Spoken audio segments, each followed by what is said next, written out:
curious about, conversations that maybe he was having with Fran in the offseason about expectations for you guys this year. What kind of expectations maybe is he relaying to you guys during fall camp on, what he's looking forward for you guys this season?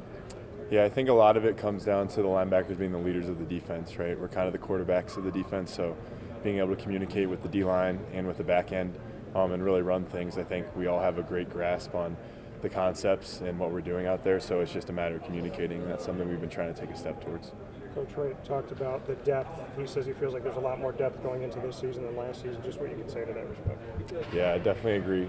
I think last year we had a few guys that we could trust to throw on the field, and we had a lot of young talent.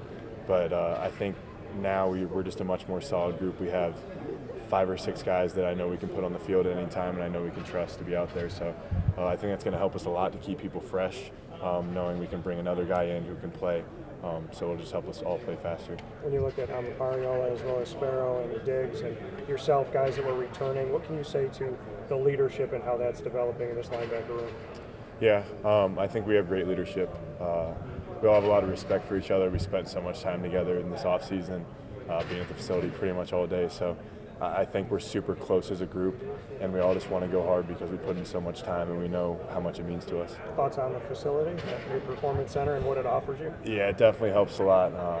In my first 4 years, we were in the old wood lockers, and we'd lay down on the floor if we had to take a nap. Now we got some luxury, so definitely don't take it for granted. I think a lot of the new kids just think that's how everywhere is, but it's pretty special that we have a new facility like that. Derek, Coach Wright was saying that the tackling's got to be better this year. What can you learn about tackling, even as somebody who's been around the game as long as you have, and in your senior year? Is it like a golf swing, or are there different things you can kind of work on, or how does that work? Yeah, that's a pretty good analogy, to be honest with you. It's actually a lot more complex than people think, right? It's all about angles, and we talk a lot about getting your near foot in the ground to create force. If you don't, then you'll just get run through, and they'll end up gaining more yards. So we do a lot of different tackling drills, practicing all sorts of different tackles, profile tackles, wrap and roll tackles. So we've really focused on that this offseason. I think that's something that we're looking to implement, and something I'm looking to improve on as well.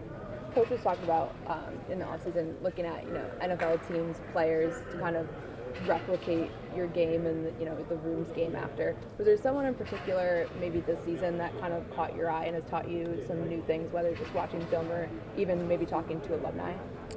Yeah, that's a good question. I think Keith Bullock, he's been with us a number of times. He comes back and visits. He was with us last week helping us, so obviously he was a great player, being able to replicate my game after him. We actually talked about Luke Kuechly this offseason. That's someone I grew up watching, someone that I love to watch. Just his preparation, knowing what kind of play is coming, and just being able to play as hard as possible. That's someone I also look to replicate. Then Marlo and I actually used to watch a lot of Fred Warner clips. Just his ability to cover the entire field as a linebacker and move sideline to sideline.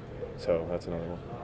How have you stayed in touch with Marlo with him being off the team and you kind of taking over the linebacker room?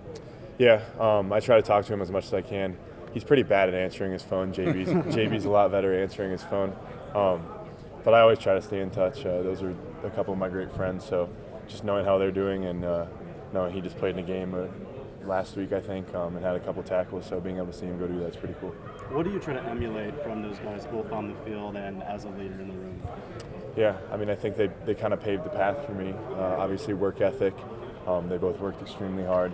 But being able to take people under their wing, help the young guys out, being someone that everyone could talk to and not be afraid to go talk to, they're both great at that too. Thanks, Derek. Thank you. Appreciate it, man.